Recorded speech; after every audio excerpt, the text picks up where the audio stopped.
বাবির রুমের পাশ দিয়ে যাচ্ছিলাম, হঠাৎ করে বাবি ডাক দিল। আমি তখন বাবির রুমে গিয়ে বললাম, জি বাবি বলেন। বাবি বললেন, আমার একটা ফেসবুক আইডি খুলতে হবে, তোর ভাই ফেসবুক বুঝে না, তুই কি ফেসবুক আইডি খুলতে পারিস? তখন আমি বললাম, জি বাবি পারি। বাবি আমার হাতে ফোন দিয়ে ফেসবুক আইডি খুলে দিতে বলল। আমি তার ফোন দিয়ে আইডি খুলছিলাম, হঠাৎ করে মাথার মধ্যে শয়তানি বুদ্ধি বর করলো। তাই আমি বাবিকে বললাম, বাবি রেফারেন্স ছাড়া আইডি খোলা যাবে না। বাবি আমার মুখের দিকে তাকিয়ে বলল, রেফারেন্স আবার কি? আমি বললাম, রেফারেন্স হলো পরিচিত কারোর আইডির নাম দিতে হবে, যাতে আপনি কোনো অপকর্ম করলে আপনাকে সহজে খুঁজে পায়। তখন বাবি বলল, আমি অত সব বুঝি না, যেটা ভালো হয় ওইটাই কর। তখন আমি বললাম, ঠিক আছে, আমার রেফারেন্স দিয়ে দিলাম, পরে কোনো অঘটন ঘটাইয়েন না, তাহলে আমি বিপদে পড়বো। বাবির আইডির নাম দিলাম জয়ের বাবি।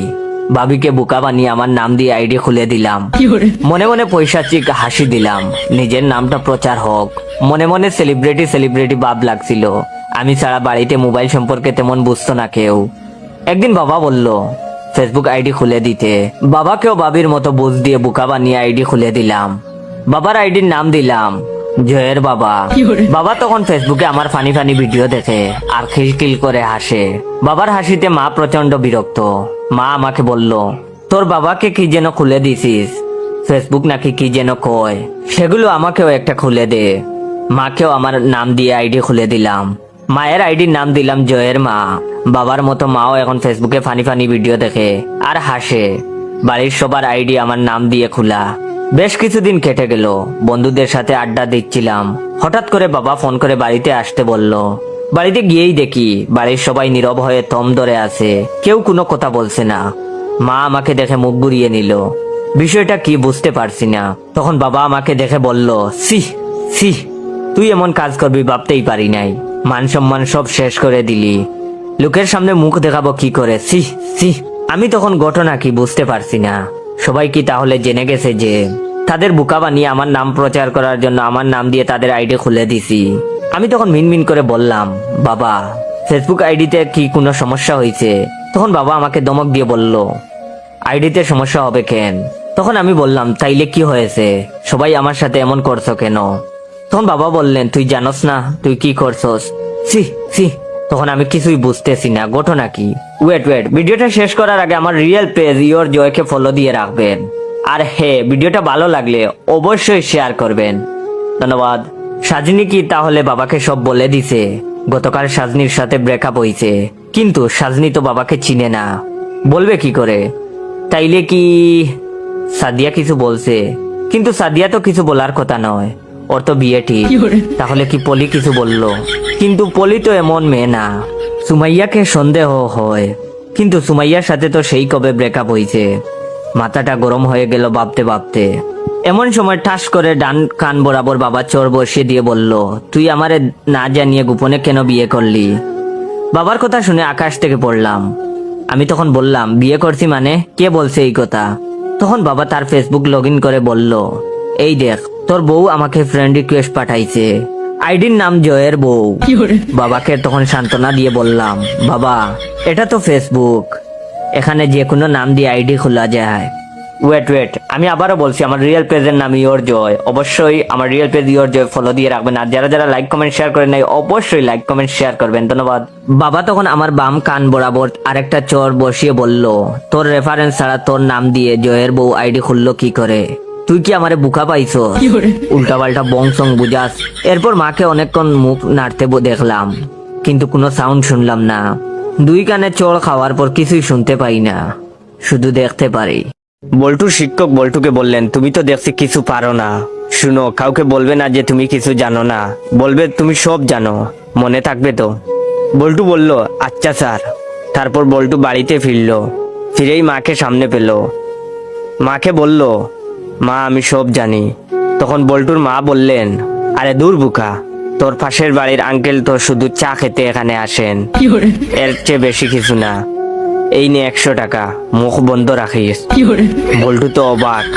এরপরে বল্টু তার বড় দিদির সামনে এসে দাঁড়ালো এবং তার বড় দিদিকে বলল, দিদি আমি সব জানি।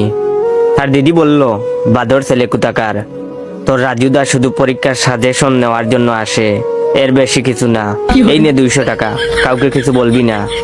বল্টু এবার তার বৌদির কাছে গেল এবং বলল, বৌদি আমি সব জানি। তখন তার বৌদি বলল, এক চড় দেব, সব জানিস যখন মুখ খুলিস কেন, এই নে 500 টাকা, মুখ খুলবি না। বল্টু তো খুশিতে আত্মহারা। তারপর বল্টু তার বাড়ির প্রতিবেশীর কাছে গেল এবং বল্টু বলল, কাকু কাকু আমি সব জানি।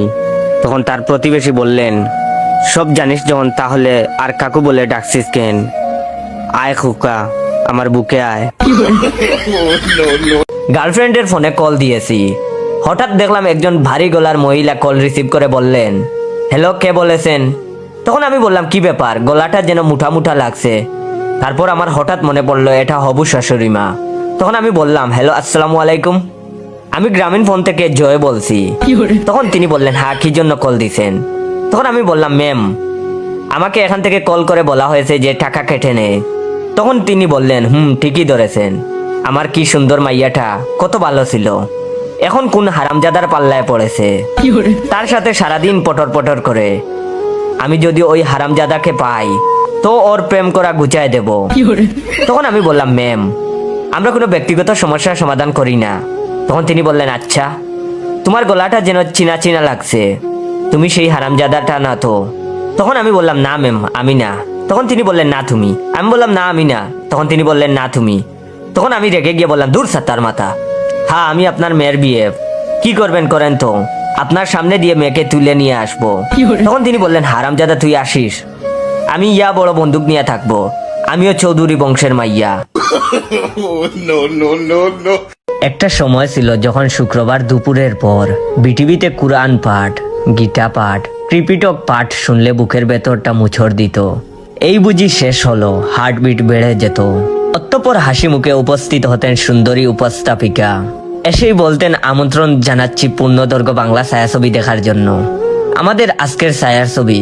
তারপরে শ্রেষ্ঠাংশ তাদের নাম বলতেন, বুকে দুক দুক করতো। উত্তেজনায় প্রায় ছবির নামই ভালোভাবে শুনতে পেতাম না। শুক্রবার আসলেই তো সে কি ব্যস্ততা। চারপাশে সবাই 3টার আগে কাজ শেষ করতেন, কারণ 3টায় ছবি, সোফায় খাটে চেয়ারে ফ্লোরে সবাই অধীর আগ্রহ নিয়ে বেশ সিনেমা দেখতাম। এলাকায় যাদের বাসায় টিভি থাকতো তারা আগে তাদের বাসা সাজিয়ে রাখতো, অন্যরা সবাই আসবে, একসাথে টিভি দেখা হবে। আর 8:30 বেজে উঠার আগে পুরো গ্রামের সবার খাওয়া শেষ। উত্তেজনা, বই আর আনন্দের মিশ্রণে আলিফ লায়লার অপেক্ষা। বিজ্ঞাপন হচ্ছে তো হচ্ছেই, আলিফ লায়লা শুরু হবার খবরই নাই। ধৈর্য ধরতে ধরতে প্রায় ক্লান্ত হবার পর শোনা যেত সেই প্রিয় মিউজিক। শুরু হতে হতেই আবার বিজ্ঞাপন। জাস্ট কাহিনীতে মনোযোগ দিতে দিতেই আগামী পর্বে দেখবেন এত অল্প সময়, তবু আনন্দের শেষ নেই। এখনো সব আছে, কিন্তু আর বুকে কাঁপন তুলে না। সেই উপস্থাপিকাও আছেন, হয়তো তার লিপস্টিক আরো কড়া হয়েছে, হয়তো তিনি এখনো আমন্ত্রণ জানান, কিন্তু সেই আমন্ত্রণ কাউকে মনোযোগী করে না।